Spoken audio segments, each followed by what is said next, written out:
ജ്ഞാനവാപി. അങ്ങനെയൊരു സംസ്കൃതനാമം ഒരു മുസ്ലിം പള്ളിയുടെ പേരാവാൻ ഒരു സാധ്യതയുമില്ലെന്ന് സാമാന്യ ബുദ്ധിയുള്ള എല്ലാവർക്കും അറിയാം. അപ്പോൾ ശരിക്കും എന്തായിരുന്നു ജ്ഞാനവാപി?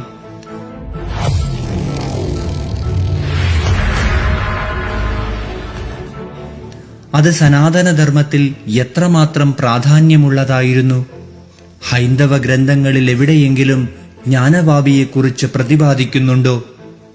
ആ ചോദ്യങ്ങൾക്കുള്ള ഉത്തരങ്ങളാണ് ആൻസറിന്റെ ഈ വീഡിയോയിൽ നാം കാണാൻ പോകുന്നത്.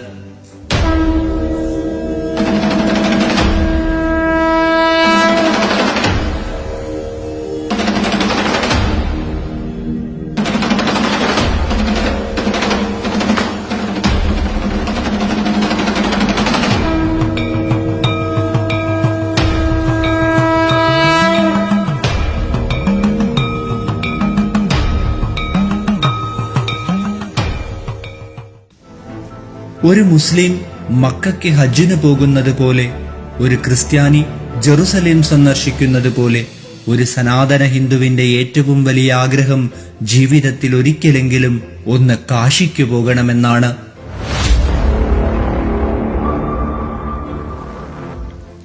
കാശിയിലെ പരമശിവനെ വിശ്വനാഥനായാണ് ഹിന്ദുക്കൾ ആരാധിക്കുന്നത്. ഈ വിശ്വത്തിന്റെ മുഴുവൻ നാഥൻ കാശി വിശ്വനാഥൻ. ഗംഗാധരം ശശികിശോരധരം ത്രിലോകീ രക്ഷാധരം നിടിലചന്ദ്രധരം ത്രിധാരം. ലോകത്തിലെ തന്നെ ഏറ്റവും പുരാതന നഗരമാണ് കാശി. ഏതൻസിനേക്കാൾ പുരാതനമായ നഗരം. മാത്രമല്ല, സകല അറിവുകളുടെയും അവസാനത്തെ വാക്കും മോക്ഷമാർഗവും കാശിയായിരുന്നു. കാശിയിൽ വച്ചു മരിച്ചാൽ, കാശിയിൽ ശവം ദഹിപ്പിച്ചാൽ ആ ആത്മാവ് ശിവപാദം പോകുമെന്നാണ് ഹൈന്ദവ വിശ്വാസം.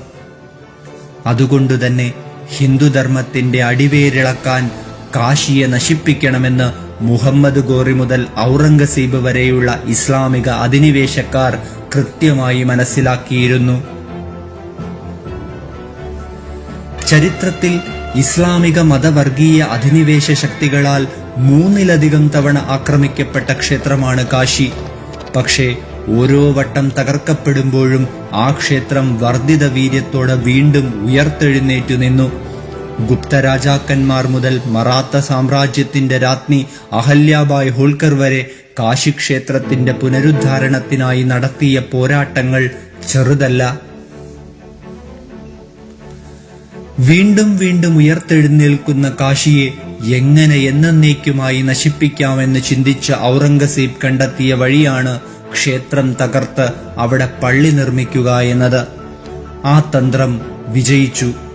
ശതാബ്ദങ്ങൾ കഴിഞ്ഞിട്ടും സ്വന്തം സംസ്കാരത്തിന്റെ ആണിവേരായിരുന്ന ആരാധനാമൂർത്തിയെ തിരികെ കിട്ടാൻ നിയമയുദ്ധം നടത്തേണ്ട ഗതികേടിലാണ് ഇന്ന് ഹിന്ദുക്കൾ. കാശിയിലും മധുരയിലും അയോധ്യയിലുമെല്ലാം ഇതുതന്നെയാണ് ഹിന്ദുക്കളുടെ അവസ്ഥ. സ്വാതന്ത്ര്യം ലഭിച്ച് 75 വർഷം കഴിഞ്ഞിട്ടും സ്വന്തം ദൈവത്തെ ഒന്ന് ആരാധിക്കാൻ, ഒരു വിളക്കു കൊളുത്താൻ നിയമപോരാട്ടം നടത്തേണ്ട ദുരവസ്ഥ ഭാരതത്തിലെ ഭൂരിപക്ഷ ജനതയ്ക്ക് മാത്രമാണുള്ളത്. ക്ഷേത്രങ്ങൾ തകർത്ത് പള്ളി നിർമ്മിച്ച ഇസ്ലാമിക രാജാക്കന്മാരെക്കാൾ വലിയ ക്രൂരതയാണ് സ്വാതന്ത്ര്യാനന്തര ഭാരതം ഭരിച്ച കോൺഗ്രസ് ഹിന്ദുക്കളോട് ചെയ്തത്. ആരാധനാലയങ്ങൾ 1947 ഓഗസ്റ്റ് 15 എങ്ങനെയാണോ നിലനിന്നിരുന്നത്, ആ സ്ഥിതി തുടരുമെന്ന് 1991 പ്ലേസ് ഓഫ് വർഷിപ്പ് ആക്ട് എന്ന പേരിൽ നിയമം കൊണ്ടുവന്നു. അതായത് സ്വാതന്ത്ര്യാനന്തര ഭാരതത്തിൽ ഹിന്ദുക്കൾക്ക് ഇനി ഒരിക്കലും അവരുടെ ക്ഷേത്രങ്ങൾ തിരിച്ചു കിട്ടാതിരിക്കാനുള്ള ഒരു വൻ കുരുക്കാണ് മതേതരത്വത്തിന്റെ മറവിൽ കോൺഗ്രസ് ഗവൺമെന്റ് ഉണ്ടാക്കി വച്ചത്. അയോധ്യ പ്രശ്നം അന്ന് ചൂടുപിടിച്ചു നിന്നിരുന്നതിനാൽ വോട്ടു ചോർച്ച ഭയന്ന് അയോധ്യയെ മാത്രം ഈ നിയമത്തിൽ നിന്ന് ഒഴിവാക്കി. ശരി, നമുക്ക് ജ്ഞാനവാപിയിലേക്ക് തിരിച്ചു വരാം. വേദവ്യാസ മഹർഷി രചിച്ച സ്കന്ദപുരാണത്തിലാണ് ജ്ഞാനവാപിയെക്കുറിച്ച് വിവരിക്കുന്നത്.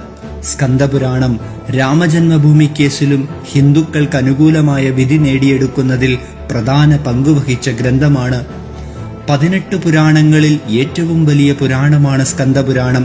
1,00,000-ലധികം ശ്ലോകങ്ങളുള്ള ഈ മഹാപുരാണം മഹേശ്വരകാന്ഡം, വൈഷ്ണവകാന്ഡം, ബ്രഹ്മകാന്ഡം, കാശികാന്ഡം, അവന്ത്യകാന്ഡം, നഗരകാന്ഡം, പ്രഭാസകാന്ഡം എന്നിങ്ങനെ 7 കാണ്ഡങ്ങളായി തിരിച്ചിരിക്കുന്നു.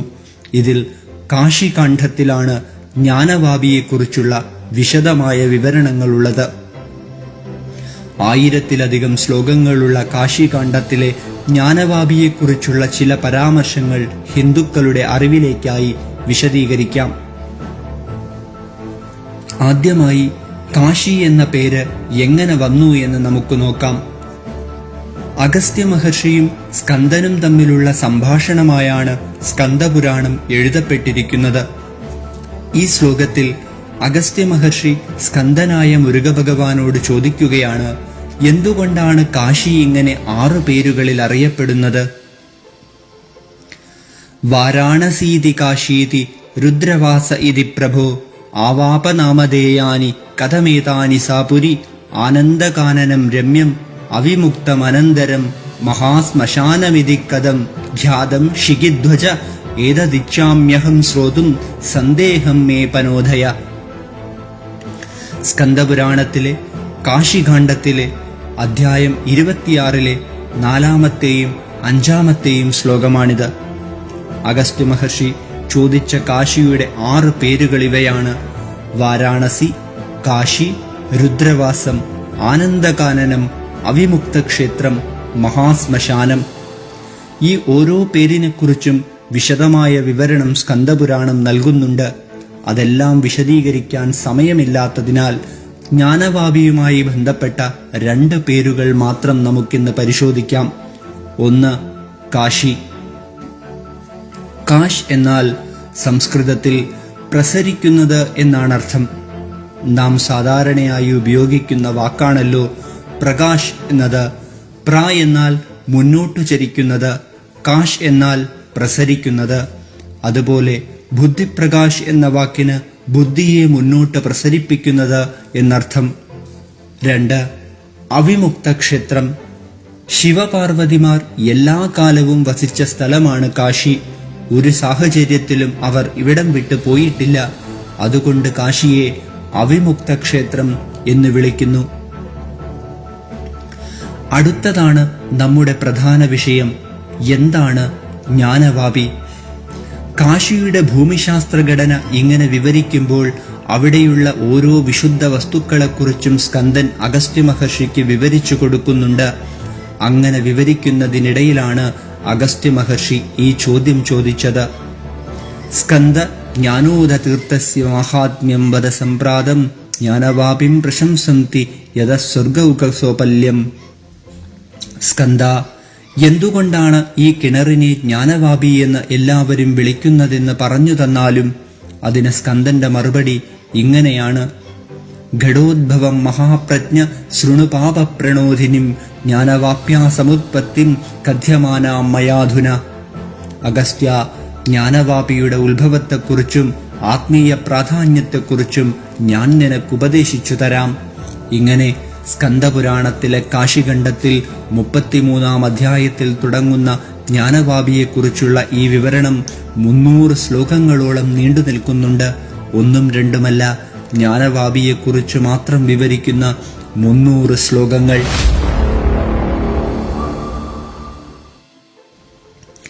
സനാതനധർമ്മത്തിൽ ജ്ഞാനവാപിയുടെ പ്രാധാന്യം എത്രത്തോളമെന്ന് മനസ്സിലാക്കാൻ അതുമാത്രം മതിയാകും. ജ്ഞാനവാപിയുടെ ഉത്ഭവത്തെക്കുറിച്ച് സ്കന്ദൻ പറയുന്ന വിവരണം ഇങ്ങനെയാണ്: ചകാനച്ച ത്രിശൂലേന ദക്ഷിണാശോപകണ്ഠത കുണ്ഡപ്രചണ്ഡവേഗേന രുദ്രോ രുദ്ര വപുർധര. ലിംഗോദ്ഭവമൂർത്തിയെ ശാന്തനാക്കാൻ പരമശിവൻ തന്റെ ത്രിശൂലം വിശ്വനാഥ ജ്യോതിർലിംഗത്തിന്റെ തെക്കുഭാഗത്ത് തറച്ചു. അപ്പോൾ അവിടെ ഒരു കുളം രൂപപ്പെട്ടു.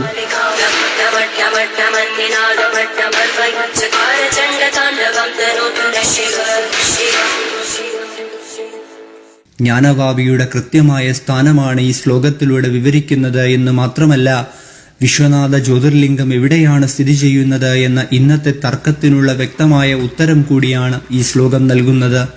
ജ്യോതിർലിംഗത്തിന്റെ തെക്ക് ഭാഗത്താണ് ജ്ഞാനവാപിയെങ്കിൽ ജ്ഞാനവാപിയുടെ വടക്ക് ഭാഗത്തായിരിക്കണം കാശി വിശ്വനാഥ ജ്യോതിർലിംഗ പ്രതിഷ്ഠ ഉണ്ടായിരുന്നത്. അതായത് ഇന്നത്തെ ജ്ഞാനവാപി പള്ളിയുടെ ഭാഗത്ത്. അവസാനമായി ജ്ഞാനവാപിയുടെ പ്രാധാന്യത്തെക്കുറിച്ച് സ്കന്ദപുരാണം പറയുന്നതുകൂടി നിങ്ങൾ അറിഞ്ഞിരിക്കണം. ആ ശ്ലോകം ഇങ്ങനെയാണ്: ജ്ഞാനരൂപോഹമേവാത്ര ദ്രവമൂർത്തിം വിദായ ച ജാഡ്യവിധ്വംസനം കുര്യാം ജ്ഞാനോപദേശനം. ജാഡ്യത്തെ നശിപ്പിക്കാനും, അതായത് അറിവില്ലായ്മയെ ഇല്ലാതാക്കാനും ജ്ഞാനം പകരാനും ഞാൻ സ്വയമേവ ജലരൂപം സ്വീകരിച്ചു. അതായത് ജ്ഞാനവാപിയിലെ ജലം സ്വയമേവ ശിവരൂപമാണ് എന്നർത്ഥം. പൂജിക്കപ്പെടേണ്ട ആ പുണ്യജലമാണ് ഇന്ന് കാലും മുഖവും കഴുകാൻ പള്ളി വിശ്വാസികൾ ഉപയോഗിക്കുന്നതെന്നോർക്കണം.